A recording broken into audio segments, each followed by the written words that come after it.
찬송가 449장 찬양하겠습니다.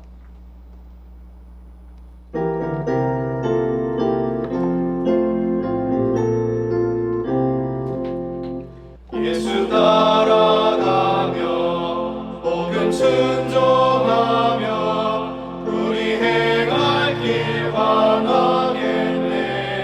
주를 의지하며 순종하는 자를 주가 늘 함께 하시리라.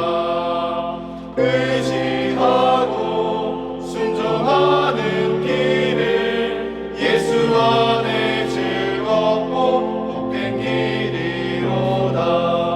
해를 당하거나 우리 고생할 때 주가 위로해 주시겠네. 주를 의지하며 순종하는 자를 주가 안위해 주시리라. 의지하고 순종하는 길을 예수 안에 복된 길이로다.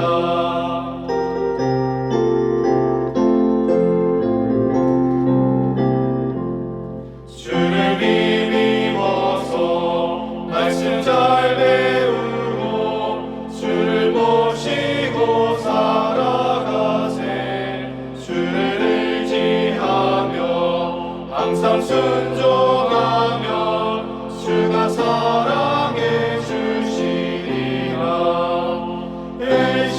의지하고 순종하는 길을 예수 안에 즐겁고 복된 길이로다.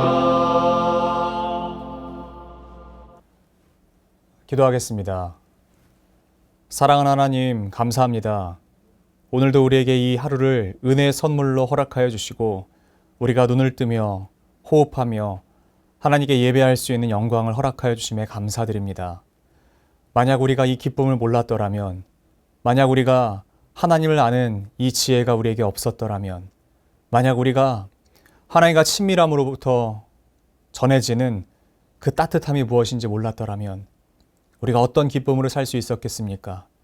어떤 소망으로 살 수 있었겠습니까? 하나님, 늘 우리의 삶에 감격이 있게 하시고 감사가 있게 하여 주시옵소서. 다른 헛헛한 것을 바라보는 세상의 존재들과는 다르게 영원한 하나님의 나라를 바라보며 사모하는 주님의 거룩한 백성들 다 될 수 있도록 우리의 삶을 인도하여 주시옵소서. 하나님, 이제 정말 본격적인 겨울로 들어가는 날씨입니다.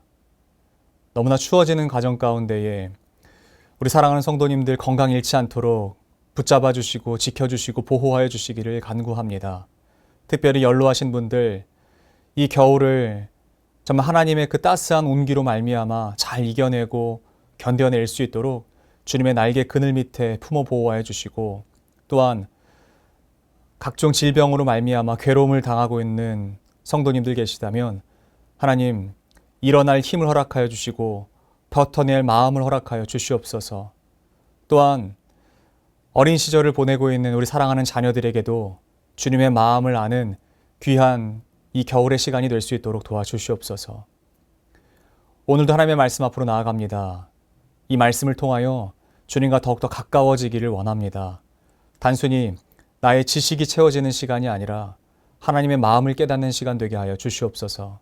그렇게 이 시간을 사용하실 것을 믿고 감사드리며 사랑하는 우리 구주 예수 그리스도 이름으로 기도드립니다. 아멘. 하나님께서 오늘 우리에게 주신 말씀은 이사야 59장 말씀입니다. 여호와의 손이 짧아 구원하지 못하심도 아니요 귀가 둔하여 듣지 못하심도 아니라 오직 너희 죄악이 너희와 너희 하나님 사이를 갈라놓았고 너희 죄가 그의 얼굴을 가리어서 너희에게서 듣지 않으시게 함이니라.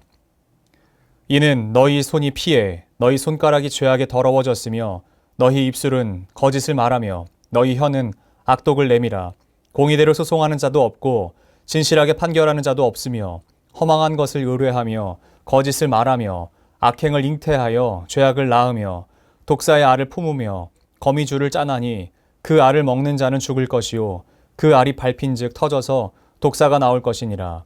그 짠 것으로는 옷을 이룰 수 없을 것이요 그 행위로는 자기를 가릴 수 없을 것이며 그 행위는 제약의 행위라. 그 손에는 포악한 행동이 있으며 그 발은 행악하기에 빠르고 무죄한 피를 흘리기에 신속하며 그 생각은 악한 생각이라. 황폐와 파멸이 그 길에 있으며 그들은 평강의 길을 알지 못하며 그들이 행하는 곳에는 정의가 없으며 굽은 길을 스스로 만드나니 무릇 이 길을 밟는 자는 평강을 알지 못하느니라.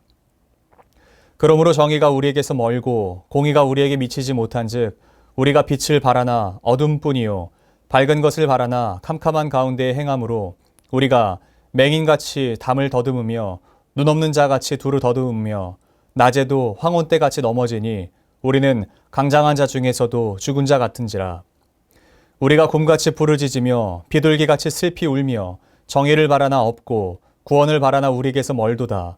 이는 우리의 허물이 주의 앞에 심히 많으며 우리의 죄가 우리를 쳐서 증언하노니 이는 우리의 허물이 우리와 함께 있음이니라. 우리의 죄악을 우리가 아나이다. 우리가 여호와를 배반하고 속였으며 우리 하나님을 따르는 데에서 돌이켜 포악과 패역을 말하며 거짓말을 마음에 잉태하여 낳으니 정의가 뒤로 물리침이 되고 공의가 멀리 섰으며 성실이 거리에 엎드러지고 정직이 나타나지 못하는도다. 성실이 없어짐으로 악을 떠나는 자가 탈취를 당하는도다. 여호와께서 이를 살피시고 그 정의가 없는 것을 기뻐하지 아니하시고 사람이 없음을 보시며 중재자가 없음을 이상히 여기셨으므로 자기 팔로 스스로 구원을 베푸시며 자기의 공의를 스스로 의지하사 공의의 갑옷으로 삼으시며 구원을 자기의 머리에 써서 투구로 삼으시며 보복을 속옷으로 삼으시며 열심을 입어 겉옷으로 삼으시고 그들의 행위대로 갚으시되 그 원수에게 분노하시며 그 원수에게 보응하시며 섬들에게 보복하실 것이라.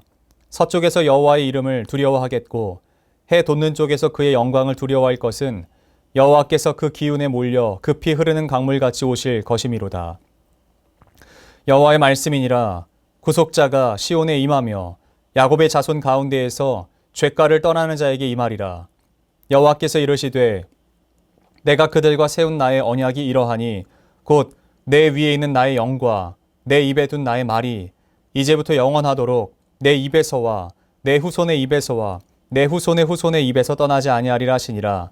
여호와의 말씀이니라. 아멘. 저는 오늘 이사야 59장 1절부터 8절까지의 말씀을 중심으로 기도를 꼭 들으셔야 하는가 라는 제목으로 하나님의 말씀을 증거하도록 하겠습니다. 이사야 59장은 이제 57장부터 시작되고 있는 이 말씀들이 이어지고 있는 장면입니다. 이스라엘의 삶에 대한 하나님의 규탄과 동시에 돌아서길 원하는 하나님의 말씀의 그 촉구가 기록되어 있습니다. 단순히 그들의 행위뿐이 아니라 이스라엘에게 하나님은 진심을 원하시고 마음을 원하시고 무엇보다 하나님과의 관계를 원하신다라는 마음을 이사야 선지자의 입을 통하여 계속해서 우리에게 주시고 계십니다. 오늘 말씀은 백성들의 죄악에 대해서 낱낱이 고하는데 그 죄악에 대해서 먼저 말함에 있어 가장 먼저 그들이 생각하고 있는 하나님에 대해 그들의 생각이 틀렸음을 지적함으로 시작합니다.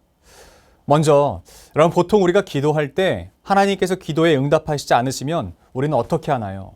오늘 이사야 말씀을 통해서 보건대 하나님의 백성인 이스라엘은 하나님을 탓하는 것을 볼 수 있습니다. 뿐만 아니라 어쩌면 우리도 동일한 모습은 아닌가 한번 생각해 봅니다. 하나님께서 내 기도에 응답하지 않으심에 대해서 나에게는 문제가 없고 하나님이 너무 야박하시다거나 인애가 없으시다 혹은 능력이 없으신 것은 아닌가라고 생각하기도 한다라는 것이죠. 자, 이 질문에 역으로 생각해 봐야 됩니다. 하나님은 우리의 기도에 꼭 응답하셔야 합니까? 하나님은 우리가 하는 그 기도에 꼭 응답하셔야만 합니까? 꼭 들으셔야만 합니까? 어느 순간부터 우린 뒤틀려져 버린 신앙을 가진 것은 아닌지 점검해 봐야 됩니다. 사랑하는 성도 여러분, 우리가 믿는 존재가 누구입니까? 하나님입니다. 하나님은 어떤 분이십니까? 잘 아시는 것처럼 무소부재하시고 무소분응하신 분이시죠. 또한 동시에 전지전능하시며 모든 것을 하나님의 그 주권 가운데에서 운행하시는 유일하신 신이신 분이십니다. 여러분, 이 말은 무엇입니까? 하나님은 하나님의 주권을 가지시고 움직이시는 분이시라는 거예요. 그 주권으로 말미암아 다스리시는 분이시라는 거예요. 우리는 그런 하나님을 믿습니다. 동의하십니까? 그런데 하나님은 믿노라 라고 말하면서 마치 우리는 우상 숭배를 하듯이 하나님을 신앙하고 있는 모습을 발견하곤 합니다. 사람들이 우상을 섬기는 이유는 뭡니까? 나의 필요, 나의 욕구, 나의 만족을 위해서 섬기는 것이지요. 나의 안녕과 나의 평안과 그리고 내게 무엇인가 도움이 될 것이라는 생각을 갖고 있기 때문에 그 존재를 섬기는 건 아니겠습니까? 여러분, 왜 바다를 근처에 두고 사는 사람들이 바다신을 믿고 왜 산을 근처로 사는 사람들이 산신을 믿었겠습니까? 그것이 내 필요와 내 욕구와 나의 모든 안녕과 평안을 주는 존재라고 생각했기 때문이 아니겠습니까? 그런데 과거 우리 조상들의 신앙의 행태를 살펴보면 이런 우상 숭배에서 그저 그냥 하나님이라는 존재로 이름만 슬쩍 옮긴 것은 아닌지 의문스럽습니다. 여러분, 우상에겐 주권이 없습니다. 자유가 없습니다. 그냥 내가 섬기는 그 우상은 내 기도에 응답해야만 하는 것입니다. 그리고 그렇게 해야만 영험하다라고 생각합니다. 우상은 내가 믿었을 때, 내가 섬겼을 때 내게 안녕을 줄 수 있는, 그리고 그것을 거절할 수 있는 능력은 없는 것이에요. 거절할 수 있는 마음은 없는 것이에요. 그냥 그것에 응답해야만 하는 존재.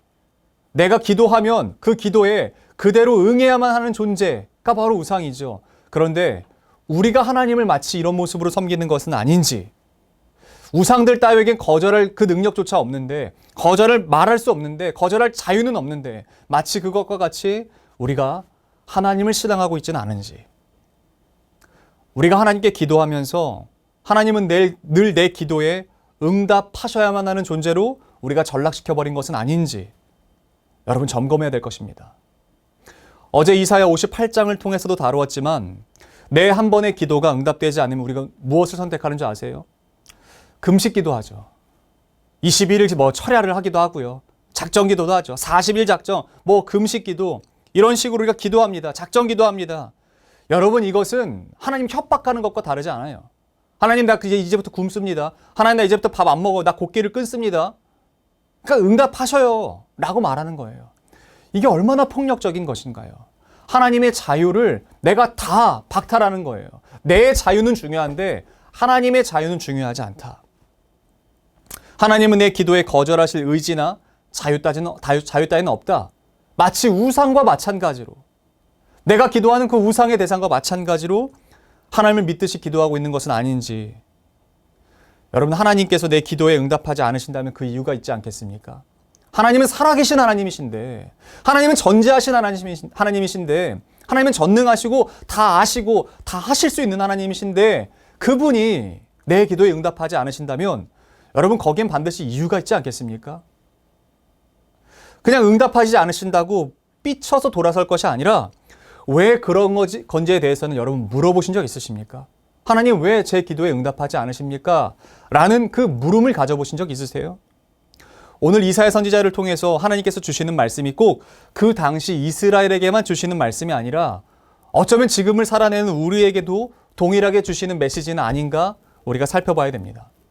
여러분, 1절 말씀에 이렇게 기록되어 있어요. 여호와의 손이 짧아 구원하지 못하심도 아니요 귀가 둔하여 듣지 못하심도 아니라.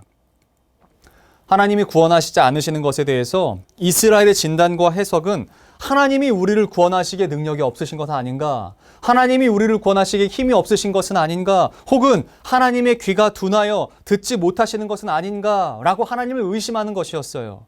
그런데 여기서 말하는 귀가 둔하다라는 표현은 사실 하나님의 청각의 능력을 말하는 것은 아닙니다. 여기서 말할 땐 귀가 둔하다, 하나님의 그 어떤 청력이 상실되었구나, 하나님의 청력이 좀 약해졌구나 라는 표현처럼 보여지지만 사실은 원어 상태로 보다면 그것은 그 뜻은 아닙니다.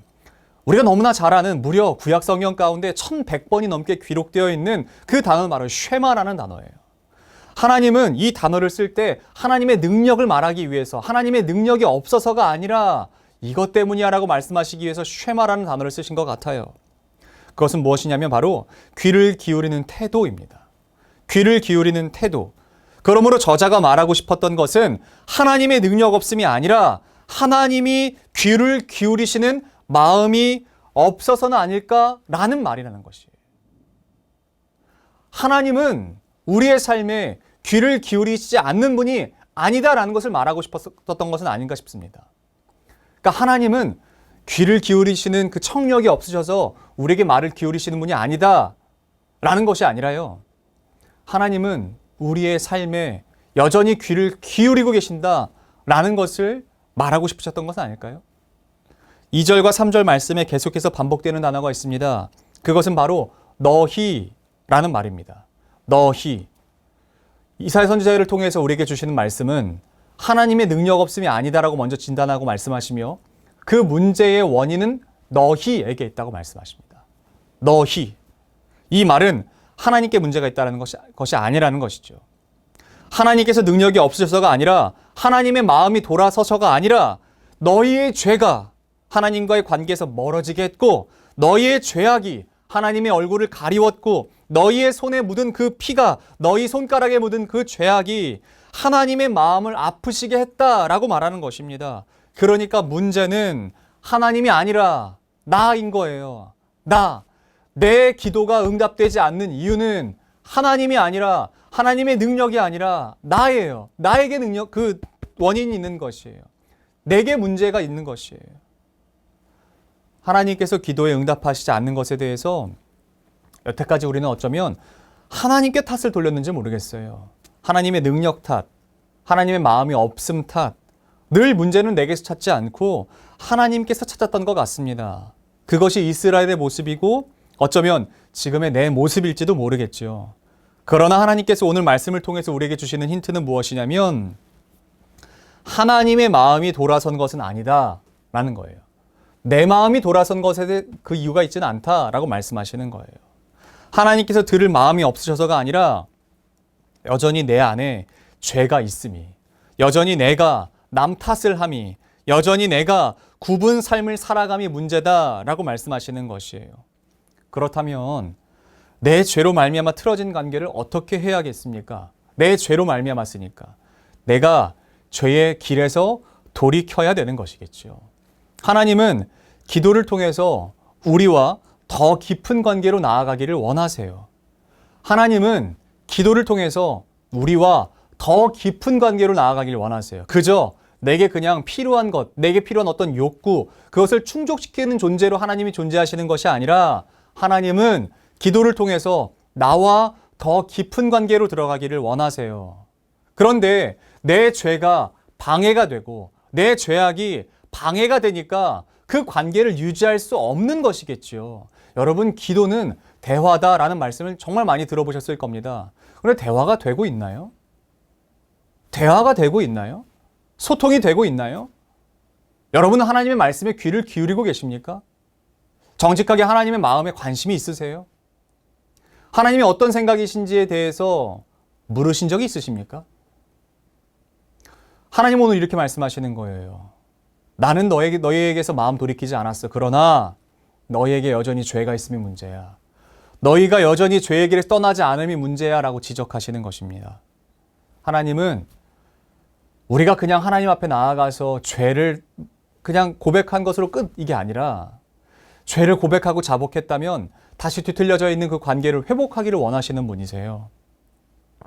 내 필요와 욕구만 쏟아내고 하나님 앞에서 돌아서는 사람을 원하는 것이 아니라 하나님과의 그 갑을 관계를 원하시는 것이 아니라 그저 그냥 내 마음을 쏟아놓고 하나님도 하나님의 마음을 쏟아놓고 하나님의 마음을 알아서 우리도 그렇게 삶을 살아가고 우리의 마음을 아셔서 하나님이 우리에게 필요한 것들을 주시는 그 관계, 정말 그 친밀한 그 관계를 원하시는 것입니다. 잘 아시는 것처럼 하나님은 우리가 그 누구보다 행복하게 살기를 원하십니다. 그리고 무엇보다 하나님의 그 구원의 영광을 맛보기를 원하세요. 하나님 왜 우리를 구원하지 않으십니까? 라고 말하기 전에 하나님이 먼저 구원하고 싶으세요. 하나님 행하고 싶으세요. 그런데 여전히 내가 죄에서 떠나지 않음이 문제라는 것입니다. 내 위주의 행복을 원하지는 않으십니다. 내 기준에서의 만족만을 원하지는 않으십니다. 하나님은 내가 행복하기를 원하시지만 그 행복을 세상이 말하는 행복이 아니라 세상이 정의한 행복이 아니라 하나님과 함께 누리는 행복을 주시길 원하시는 것이겠죠. 그러므로 기도를 통해서 하나님께서 이스라엘과 회복하기 원하시는 것은 무엇인 줄 아시겠습니까? 바로 하나님과의 관계인 것입니다. 사랑하는 성도 여러분, 혹 여러분들의 기도에 하나님이 응답하시지 않는 것 같아 보이십니까? 그렇다면 우리도 어쩌면 하나님과의 그 관계가 철저히 나의 입장에서만 생각한 것은 아닌지 점검해 봐야 될 때라는 것이겠지요. 그리고요, 통회하며 자복하며 하나님 앞으로 돌아가야 됩니다. 내 죄가 문제였음을 인정하고 하나님과의 그 멀어진 관계를 회복하기 위하여 우리의 죄의 길에서 떠나야 하며 여전히 갈팡질팡하는 내 삶을 절연히 끌어내야 될 줄로 믿습니다. 내 기도에 응답하지 않으심에 하나님 탓, 하나님의 능력 없음 탓, 그것이 아니라 진정한 내 기도를 통해서 하나님이 원하시는 것이 무엇인지를 다시 한 번 더 점검해 봐야 될 것입니다. 하나님은 우리와의 관계를 원하십니다. 막연히 쏟아놓는 기도를 멈추십시오. 때로는 거절되어도 그 자체로 감사할 줄 아는 그 믿음이 있는 저와 여러분들이 되시기를 소원합니다. 우리의 진짜 신앙의 모습은 그 기도가 응답됐을 때 드러나는 것이 아니라 내 기도가 하나님 앞에서 거절되었을 때 드러나는 것입니다. 여러분, 오늘 이 말씀을 붙잡으면 어떨까요? 20절 말씀에 이렇게 기록되어 있습니다. 여호와의 말씀이니라 구속자가 시온에 임하며 야곱의 자손 가운데에서 죄가를 떠나는 자에게 임하리라. 사랑하는 성도 여러분, 그 죄가를 떠나는 사람들에게 하나님의 얼굴빛이 비춰지는 것입니다. 내 기도가 응답되지 않는 것은 여전히 내가 죄의 자리에 있기 때문에 그런 것이겠지요. 여전히 내가 하나님과 죄의 길에서 갈팡질팡하고 있기 때문에 그런 것이겠지요. 그렇다면 우리가 이제 여호와께 돌아가야 될 때인 것입니다. 거절함도 은혜라는 사실을 우리가 다시 한번 더 붙잡아야 될 때인 것입니다. 그리고 오늘 우리가 이 말씀을 붙잡고 하나님의 길로 돌아서는 저와 여러분들이 되었으면 좋겠습니다. 자복하고 통회하며 하나님 앞에 무릎을 꿇고 단순히 나의 어떤 소원과 만족과 행복과 무엇인가를 이루기 위해 기도했던 그 기도의 삶을 멈추고 이제는 하나님의 아버지의 마음을 궁금해하며 그분께 듣고 그분과 교제하며 그분으로 말미암아 부어지는 그 진정한 평안을 맛보는 저와 여러분들의 믿음의 하루가 되시기를 예수 그리스도의 이름으로 축복합니다. 참 좋으신 하나님, 감사합니다. 우리가 지금 수년간 혹은 수십 년간 신앙생활을 하면서 하나님 앞에 어쩌면 지금의 이스라엘의 모습처럼 기도한 것은 아닌지 돌아봅니다. 그저 내 필요와 내 욕구, 내 만족만을 위해서라면 그 어떤 것이라도 할 수 있다라고 말하는 그들과의 모습이 너무나 많이 겹치는 것을 봅니다. 하나님, 오늘 이 시간 우리가 회복하기 원하는 것은 주님 앞에 죄를 자복하고 통회하며 돌아서기를 원합니다. 하나님께서 이사야 선지자의 입술을 통하여 우리에게 주신 이 말씀, 모든 사람에게 하나님이 임하시는 것이 아니라 죄가를 떠난 사람들에게 임하신다라는 사실을 우리가 다시 한 번 더 기억하여 우리의 기도가 거절되었을 때 우리가 이 말씀을 붙잡고 주님 앞에 나아가는 믿음의 사람들 다 될 수 있도록 우리의 삶을 인도하여 주시옵소서. 우리 이어서 주님께서 가르치신 기도로 오늘 예배를 마치도록 하겠습니다. 하늘에 계신 우리 아버지, 아버지의 이름을 거룩하게 하시며 아버지의 나라가 오게 하시며 아버지의 뜻이 하늘에서와 같이 땅에서도 이루어지게 하소서. 오늘 우리에게 일용할 양식을 주시고 우리가 우리에게 잘못한 사람을 용서해 준 것 같이 우리 죄를 용서하여 주시고 우리를 시험에 빠지지 않게 하시고 악에서 구하소서. 나라와 권능과 영광이 영원히 아버지의 것입니다. 아멘.